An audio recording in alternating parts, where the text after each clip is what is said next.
Hello, everybody. This is Anti Cheetah here, and I want to talk about one of the most famous classical poets, Horace, and his ode Pyrrha.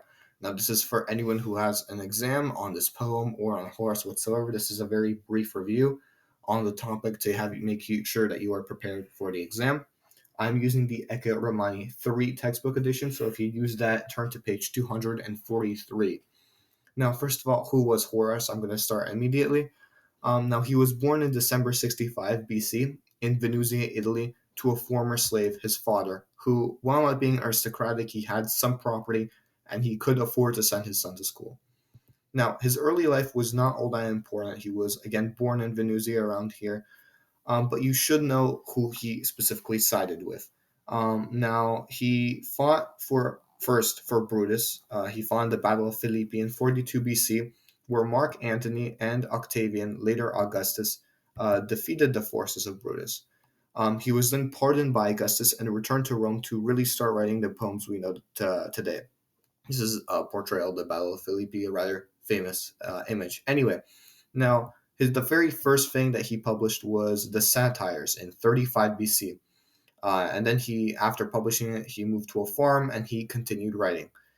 In around 29 BC, he published another book called the Epods, and in 23 BC, the first three books of the Odes, which we will be discussing here, as they are by far his most well-known works. So, first of all, what is an ode? Now, odes are lyric poems of considerable length, usually of a serious or meditative nature, and having an elevated style.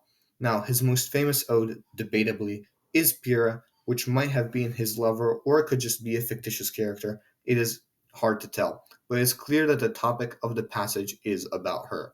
What I'll do now is I will read it briefly, as the poem is very short, and then I will then translate it, interpret it briefly, and then read it in proper Latin pronunciation. Now, keep in mind, I do use classical pronunciation. This is also known as Ode 1.5, so you can follow along online if you wish to do so as well. Now, this in general describes an inexperienced youth caught with an older woman. Again, we don't know if Pyrrha is a real person or not, but Horace seems to invoke this sense of jealousy in the poem. So it reads just in normal English as such: Quis multa gracilis te puer in rosa, perfusus liquidis urget odoribus, grato Pyrrha sub antro? Qui flavam religas comam simplex munditiis, quae quotiens fidem mutatosque Deos flebit et aspera, nigris aequora ventis emirabitur insolens, qui nunc te fruitur credulus aurea, qui semper vacuam, semper amabilem, sperat, nescius aurae fallacis, miseri, quibus intempta nites, me tabula sacer votiva parias indicat uvida suspendisse potenti vestimenta maris Deo. Now, obviously, that's not how it's supposed to be read. And the translation goes around like this. Now, this is a slightly modified version. This is my translation, but a lot of them are very, very similar to each other. It reads as such. So, what simple boy soaked in liquid perfumes? Now, simple isn't the exact translation from here to here, but that is what Horace means.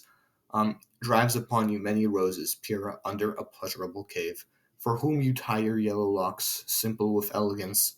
Alas, how often he will mourn faithlessness and the changed gods, and he will marvel in surprise at the rough sea with black winds.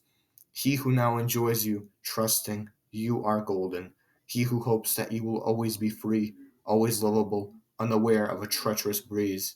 Miserable ones for whom you, untried, shine. The sacred wall with the votive tablet indicates that I have suspended my wet clothes to the god of the sea.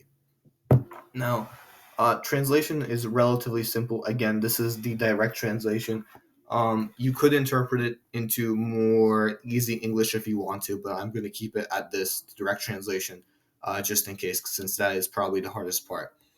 And lastly, the last part I want to do before we finish up is I want to read this how it would be read in proper classical pronunciation with all the proper accents, which I will do now. Quis multa gracilis te puerin rosa, perfusus liquidis urget odoribus, grato Pyrrha sub antro, qui flavam religas comam, simplex munditis,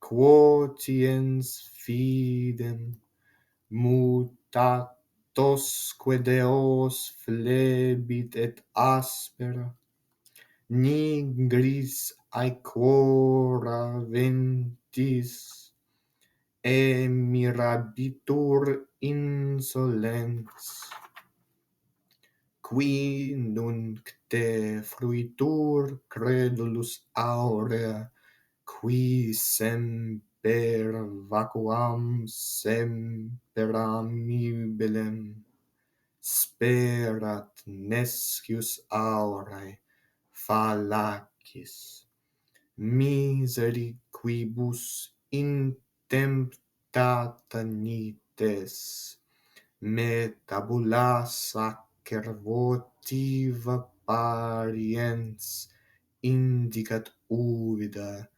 suspendisse potenti vestimenta maris deo.